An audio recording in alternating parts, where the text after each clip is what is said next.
గురూజీ 72 గంటల్లోనే ఫోన్ లోని అద్భుతమైన జ్యోతిష్య పరిష్కారం చూపిస్తారు. నమ్మండి నమ్మకపోండి, ఇది నిజం. శ్మశాన కాళి రుద్ర చౌడీదేవి ఆరాధకులు నంబర్ 1 వశీకరణ స్పెషలిస్ట్ గురూజీ.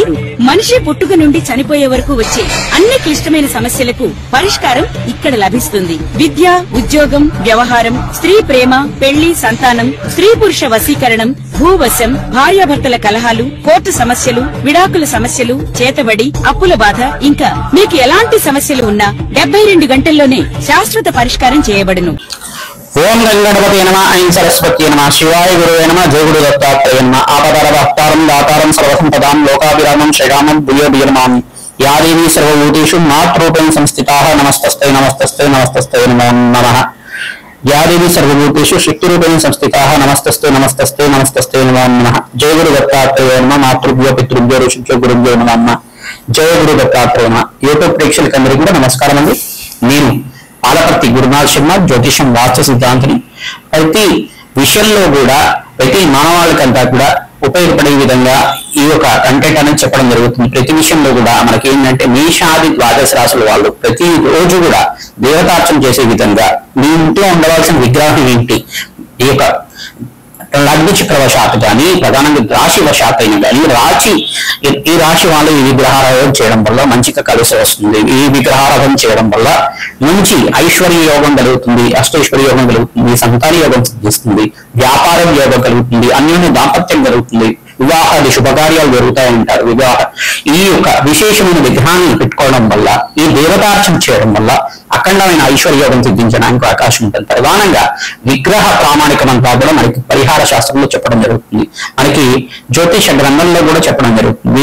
వివాహ అంటే ప్రధానంగా చూసుకుంటే కనుక ప్రతి విషయంలో కూడా మీకు కావాల్సిన ప్రామాణికలు అనేది ఉంటాయి. ప్రతి విషయంలో కూడా దేవతార్చన చేసేటప్పుడు కానీ పంచాయతన విగ్రహ ప్రామాణికాలు అని చెప్పేసి ఉంటాయి. శివార్చన చేసేటప్పుడు కానీ పంచాయతన విగ్రహ పూజ అని చెప్పేసి అంటారన్నమాట.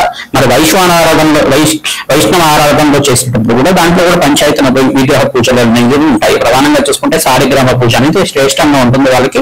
ప్రధానంగా చూసుకుంటే కనుక ఇక్కడ శివలింగారాధన చేసుకోవడం, ప్రధానంగా అభిషేకాది పూజలు చేసుకోవడం, నిత్య వైదిక కర్మల్లో అయితే కనుక నిత్య యజ్ఞాధికతలు ఆచరించడం వల్ల అఖండమైన పుణ్య కార్యక్రమం చేసుకోవడానికి ఆస్కారం ఉంటుంది.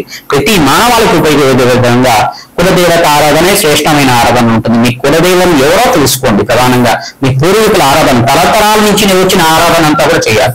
మీ పూర్వీకులు అంతా కూడా ఇష్టదేవత ఆరాధన చేస్తారు. కొంతమంది ప్రధానంగా చూసుకుంటే మా కులదేవం అంతా కూడా వెంకటేశ్వర స్వామి అని చెప్పేసి అంటారు. ఆ వెంకటేశ్వర స్వామి కాకుండా ప్రధానంగా కులదేవత అనేది మీ ఇంట్లో కూడా తరతరాలుగా ఈ అమ్మవారిని పూజ చేస్తున్నారు. కొంతమంది గంగాలమ్మ దేవి అంటారు, కొంతమంది పోచమ్మ అంటారు, కొంతమంది ఎల్లమ్మ అంటారు, కొంతమంది మావుళ్ళమ్మ అంటారు. ఏ దేవతను ఆరాధన చేస్తున్నారు నాకంతా కూడా ప్రధానంగా చూసుకోవాలని చెప్పేసి చూసుకోవాల్సి ఉంటుంది. గ్రామ రక్షగా ఉంటుంది అమ్మవారు, ఇంటి రక్షగా ఉంటుంది అమ్మవారు అంతా కూడా. ప్రధానంగా అమ్మవారు ఏ అమ్మవారిని పూజ చేస్తున్నారు, విశేషంగా అమ్మవారి యొక్క చిత్రపటం కానీ అమ్మవారికి సంబంధించిన అవతార రూపంలో ఉండే చిత్రపటం కానీ ఇంట్లో ఉండాలి.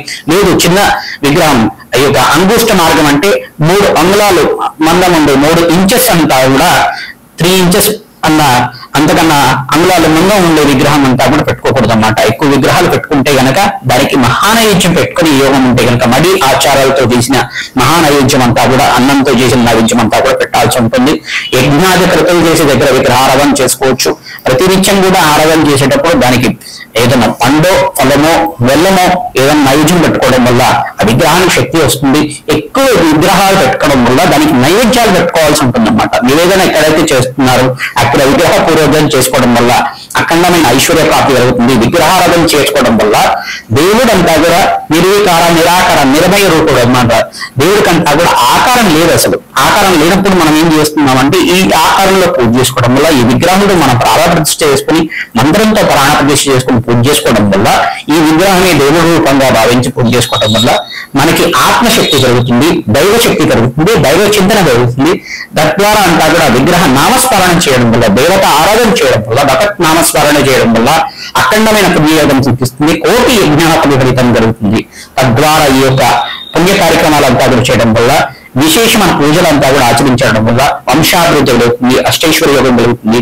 మంచి సుఖమైన జీవితం జీవించడానికి, పుణ్యవంతమైన జీవితం జీవించడానికి, అఖండమైన వంశాభివృద్ధి కలగడానికి ఆస్కారం ఉంటుంది. కావున మేషాది ద్వాదశ రాశులు కానీ మేషాది ద్వాదశ లగ్నాల వాళ్ళకి కానీ విశేషంగా ఈ విగ్రహారాధన చేయడం వల్ల, ఏ విగ్రహారాధన, ఏ దేవతార్చన చేయడం వల్ల వాళ్ళకంతా కూడా కలిగి వస్తుందో తెలుసుకుందాం.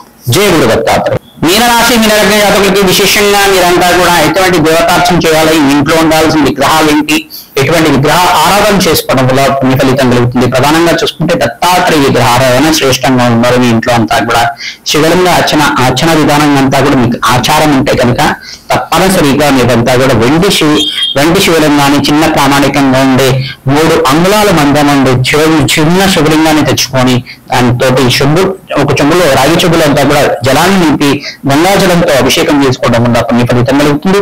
పరమేశ్వరుడు అందరం అంతా కూడా లభిస్తూ ఉంటుంది. తద్వారా మీకంతా కూడా మహానైవేద్యం లాగా దద్దోజనం గాని, పరమాన్నాన్ని కానీ, పులిహోర కానీ నివేదన చేయడం వల్ల ఎవరైతే కనుక వారంలో 3 సార్లు ఖచ్చితంగా చేయాలి. ప్రతినిత్యం కూడా దేవతార్చన చేసేవాళ్ళు, వైదిక కర్మలు చేసేవాళ్ళు ఖచ్చితంగా అంతా కూడా ప్రతినిత్యం మహానివేదన చేస్తుంటారు. అటువంటి పుణ్య ఫలితం కలుగుతుంది. ఎవరైతే కనుక ప్రతినిత్యం కూడా మహానైవేద్యం చేస్తుంటారు, ద్రాక్ష పళ్ళను నివేదన చేయాలి. 2 ద్రాక్షని నివేదన చేయడం వల్ల 1,000,000 యజ్ఞాల పుణ్య ఫలితం కలుగుతుంది. మీరంతా కూడా కులదేవత ఆరాధన మర్చిపోతున్నారు. ఎవరైతే కులదేవత ఆరాధన ఖచ్చితంగా చేస్తున్నారో వాళ్ళకి వంశాభివృద్ధి జరుగుతుంది. ఈది బాటలు ఉండవు, అకాల కష్టాలు ఉండవు. ప్రతినిత్యం కూడా కులదేవత ఆరాధన శ్రేష్టంగా ఉంటుంది. మీ ఇంటి కులదేవత తలతరాలు వచ్చిన కులదేవత అంతా కూడా ఆరాధన చేసుకోవాలి. ఇష్టదేవత ఆరాధన చేసుకోవాలి. ప్రతి నుంచి కూడా భగత్ నామస్మరణ చేసుకుంటుంటారు. ఎవరైతే శ్రీరామ జపాన్ని అంతా కూడా చేసుకుంటుంటారు, ప్రతి నిత్యం కూడా శ్రీరామని నామ జపాన్ని చేసుకోవడం వల్ల వంశాభివృద్ధి కలుగుతుంది. ఆకస్మిక ధనలాభం దైవయోగం సిద్ధించడానికి ఆస్కారం ఉంటుంది. మహాలక్ష్మి ఆరాధన శ్రేష్టంగా ఉంటుంది. మీకంతా కూడా వెంకటేశ్వర స్వామి ఆరాధన, హనుమత ఆరాధన, గణపతి ఆరాధన యోగకరంగా ఉంటుంది. ప్రతినిత్యం కూడా దత్తాత్రేయ విగ్రహాన్ని ఇంట్లో తెచ్చుకొని పూజ చేసుకోవడానికి ప్రయత్నం చేయండి. చిన్న బెల్లం ముక్క కానీ, పానకాన్ని కానీ, ఇక దద్దోజనాన్ని కానీ నివేదన చేయడం వల్ల వంశాభివృద్ధి కలుగుతుంది. అష్టైశ్వర్య యోగం సిద్ధిస్తుంది. మహాలక్ష్మి విగ్రహం దగ్గర కుంకుమార్చన ప్రతినిత్యం కూడా చేయడం వల్ల, మహాలక్ష్మి సహస్రనామాన్ని వింటూ చేసుకోవడం వల్ల వంశాభివృద్ధి కలుగుతుంది. మంగళహారతి, దీపారాధన ఖచ్చితంగా చేయాలి. ప్రతినిత్యం కూడా మంగళహారతి అంతా కూడా ఇస్తూ ఉండాలి. తద్వారా అంతా కూడా వంశాభివృద్ధి కలుగుతుంది. ఆనందమైన జీవితం జీవించడానికి ఆస్కారం ఉంటుంది. లలిత సహస్రనామాల అర్చనంతా కూడా చేసుకోవడం వల్ల వంశాభివృద్ధి కలుగుతుంది. ఈ యొక్క ఏలినాటి శని ప్రభావంలో ఉన్నవారు కావున మీనరాశి అతకులంతా కూడా ఖచ్చితంగా మీరంతా కూడా శనీశ్వర ప్రీతికరంగా తైలాభిషేకంలో పిల్లలు దానం చేసుకోవడం వల్ల యోగకరంగా ఉంటుంది. గణపతి కంతా కూడా 3 రాళ్లు నివేదన చేయడం వల్ల మంచి ఫలితాలు వస్తాయి. రావి చెట్టు కంతా కూడా ప్రతినిత్యం కూడా 20 ప్రదక్షిణాలు కానీ, 108 ప్రదక్షిణలు కానీ ప్రతిరోజు కూడా ఆచరించుకోవడం వాళ్ళకి ఉద్యోగంలో ప్రమోషన్స్ కానీ, ఆకస్మిక ధనలాభం కానీ, ధనయోగం సిద్ధించడానికి అవకాశం ఉంటుంది. ప్రతినిత్యం కూడా మీ ఇంట్లో అంతా కూడా వెంకటేశ్వర స్వామి ఆరాధన, హనుమత ఆరాధన శ్రేష్టంగా చేసుకోవాలి. దత్తాత్రేయ గురుచరిత్ర పాలనం చేసుకోండి, మంచి ఫలితాలు పొందుతారు. శ్రీమాత్మవుతుంది. ఆనందమైన జీవితం జీవించడానికి ఆస్కారం ఉంటుంది. లలిత సహస్రనామాల అర్చనంతా కూడా చేసుకోవడం వల్ల వంశాభివృద్ధి కలుగుతుంది. ఈ యొక్క ఏలినాటి శని ప్రభావంలో ఉన్నవారు కావున మీనరాశి అతకులంతా కూడా ఖచ్చితంగా మీరంతా కూడా శనీశ్వర ప్రీతికరంగా తైలాభిషేకంలో పిల్లలు దానం చేసుకోవడం వల్ల యోగకరంగా ఉంటుంది. గణపతి కంతా కూడా 3 రాళ్లు నివేదన చేయడం వల్ల మంచి ఫలితాలు వస్తాయి. రావి చెట్టు కంతా కూడా ప్రతినిత్యం కూడా 20 ప్రదక్షిణాలు కానీ, 108 ప్రదక్షిణలు కానీ ప్రతిరోజు కూడా ఆచరించుకోవడం వాళ్ళకి ఉద్యోగంలో ప్రమోషన్స్ కానీ, ఆకస్మిక ధనలాభం కానీ, ధనయోగం సిద్ధించడానికి అవకాశం ఉంటుంది. ప్రతినిత్యం కూడా మీ ఇంట్లో అంతా కూడా వెంకటేశ్వర స్వామి ఆరాధన, హనుమత ఆరాధన శ్రేష్టంగా చేసుకోవాలి. దత్తాత్రేయ గురుచరిత్ర పాలనం చేసుకోండి, మంచి ఫలితాలు పొందుతారు. శ్రీమాత్మ